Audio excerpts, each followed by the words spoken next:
Lalu sejarahnya bagaimana orang-orang Jawi ini bisa sampai pada negeri-negeri Hijaz, bahkan sampai ke negeri Mesir. Lalu bagaimana orang-orang yang timur Jawi ini bisa sampai ke negeri-negeri Arab? Saya di sini akan menjelaskan secara singkat, menjelaskan tentang asal muasal apa itu Jawi, pengertian daripada Jawi, lalu berangkatnya ulama-ulama Jawi itu ke daerah Timur Tengah. Nah, kita mulai dari sebelah sana. Yang pertama itu judul, kalian bisa baca sendiri. Nah, yang kita mulai adalah dari ke panel yang sebelah sini. Grafis penyebaran ulama Jawi. Nah, ulama Jawi itu tersebar, kalau misalnya di sini, yang di peta ini, tersebar dari Patani sampai ke Makassar. Tapi ini hanya ringkasan dari apa yang kenyataannya. Kenapa? Karena banyak sekali ulama-ulama Jawi yang bahkan jauh daripada semenanjung Indochina di sana. Jadi lebih jauh lagi di atas sana, di daerah Vietnam bahkan, atau yang dulu disebut dengan Campak. Nah, sampai ke daerah Biwa yang ada di Papua, di utara Papua. Nah, itu kita tidak muatkan semuanya di dalam panel ini karena keterbatasan daripada space yang kita miliki. Dan juga beberapa daripada ulama-ulama yang berada di jauh sana, itu kita tidak dapatkan naskahnya di Kairo. Akhirnya kita mendapatkan kita tuliskan yang kita dapatkan dan kita ambil beberapa contoh yang lainnya. Maka di sini kita dituliskan bahwasannya ini hanya mewakili dari seluruh daripada ulama-ulama Jawi. Jadi misalnya ada teman-teman yang tahu bahwasannya di sini ada ulama gitu kan, kok tidak dituliskan? Ya, ini hanya ringkasan saja. Jadi mohon maaf kepada yang tidak disebutkan. Nanti kalian bisa baca sendiri siapa-siapanya lebih jelas secara lanjutnya. Nah, lalu kita masuk ke panel yang kedua. Orang Jawi dan tanah airnya. Nah, tadi kan kita sudah melihat bahwasannya sedikit daripada penyemaran ulama Jawi tersebut.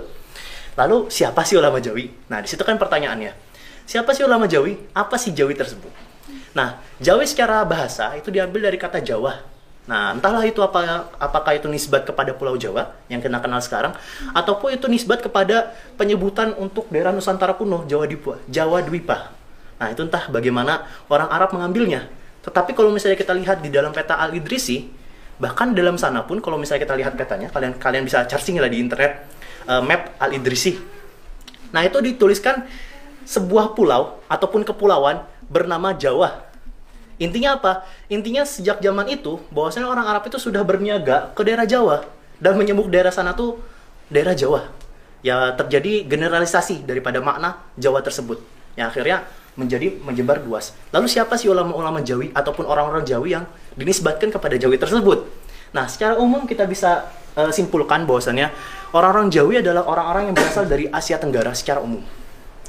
Indonesia, Filipina, Malaysia, Singapura, Brunei, sampai ke Vietnam.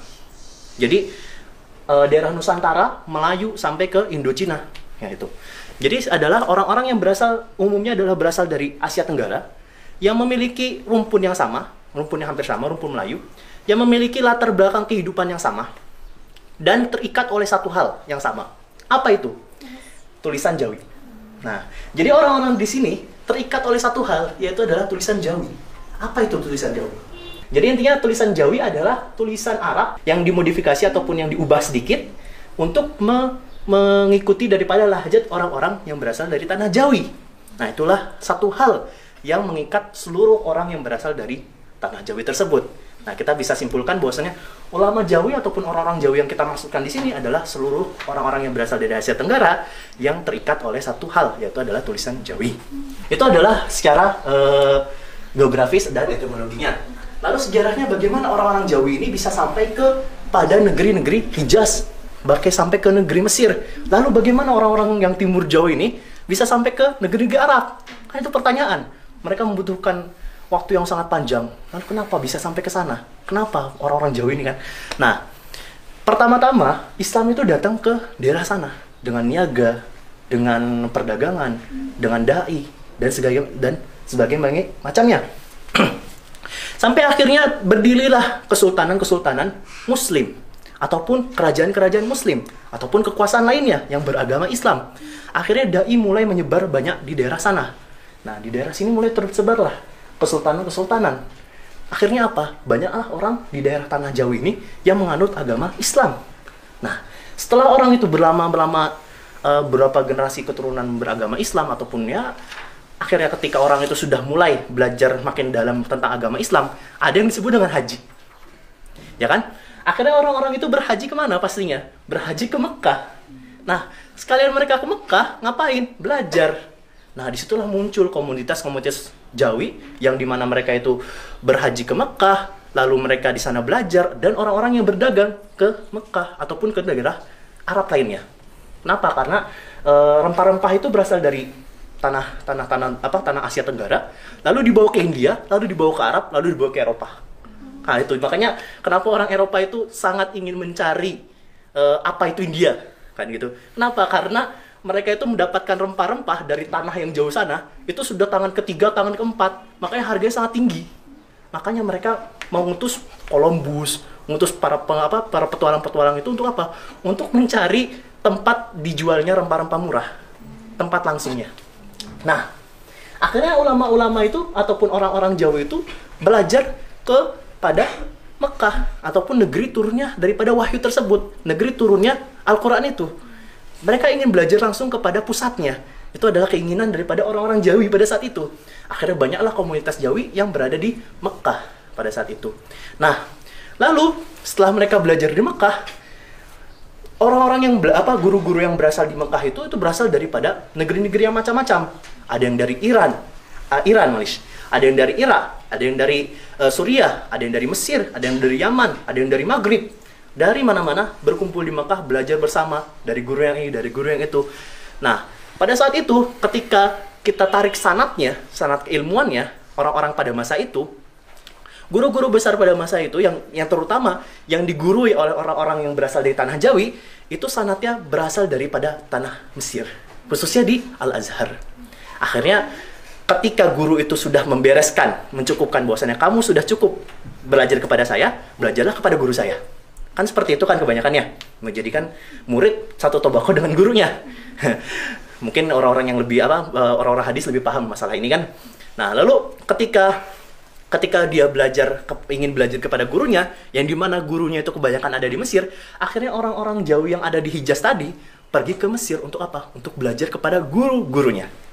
Nah, disitulah mulai terbentuk komunitas Jawi di Al-Azhar. Nah, salah satu orang yang tercatat bahwasannya beliau adalah orang pertama yang datang ke Al-Azhar adalah Syekh Abdul Manan di Pemonggolo.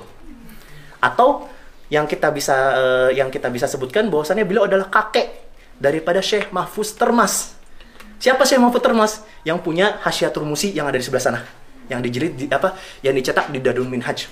Jadi beliau adalah kakeknya orang alim, anaknya pun orang alim. Nah, Syekh Abdul Manan ini berguru kepada siapa? Berguru kepada Syekh Baijuri, Imamul Akbar pada masanya. Nah, itu adalah info singkat ataupun ringkasan daripada panel ini.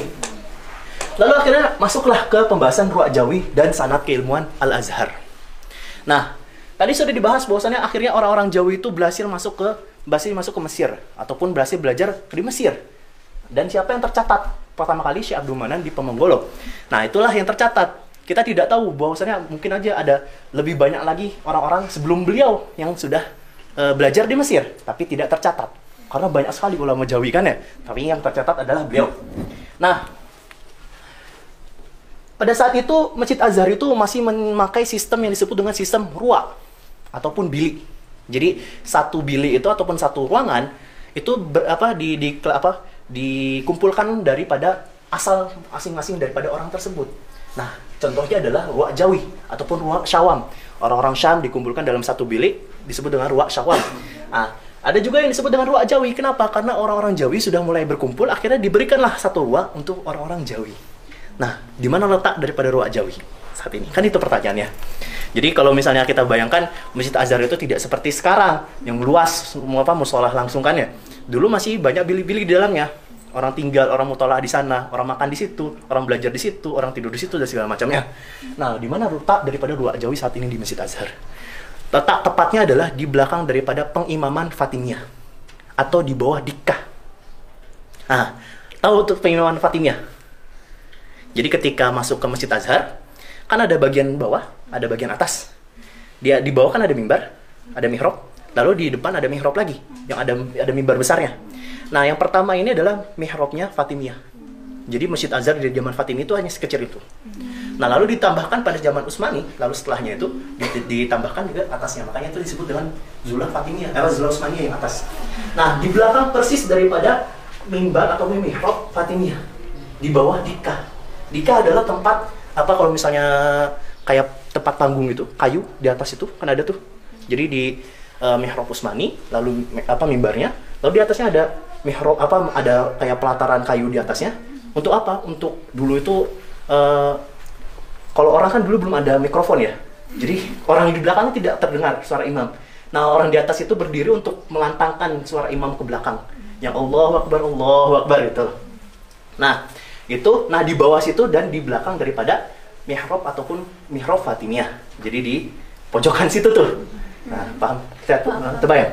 Nah, nanti bisalah aku masuk Masjid Azhar dilihat sebelah mananya. Itu adalah letak daripada Ruwak Jawi. Nah, tetapi Ruwak Jawi ini kalau misalnya kita bisa simpulkan daripada data yang kita dapat, Ruwak Jawi itu orangnya itu sangat sedikit. Maksudnya bukan sangat sedikit, sangat banget ya, tapi sedikit. Kenapa? Daripada satu hal ataupun satu data yang kita dapatkan bahwasannya orang-orang Jawi pada saat itu yang berada di Ruwak Jawi itu diberikan 11 roti ish untuk 2 hari. Nah, pertanyaannya, apakah roti ish pada masa itu sama seperti sekarang? Entah juga kan? Sebesar apanya kita tidak tahu. Yang kedua, apakah orang-orang yang ada di sana itu benar-benar makan ish ataupun akhirnya makan yang lain nasi? Contohnya, akhirnya mereka tidak makan ish, akhirnya diberikan sedikit. Kan kita tidak tahu. Tapi kalau misalnya secara zahirnya, kita bisa menyimpulkan bahwasanya mungkin saja sedikit lah orang-orang Jawi yang berada di Ruwak Jawi pada saat itu. Jadi mungkin saja cuman ada sekitar 20 orang. 2 orang datang, 3 orang pulang. 3 orang datang, 4 orang pulang. Nah, seperti itulah. Itu kita bisa simpulkan. Nah, di sini ada daripada tulap-tulap yang pernah belajar di Ruwak Jawi. Kalian bisa jawab sendiri siapa-siapa beliaunya.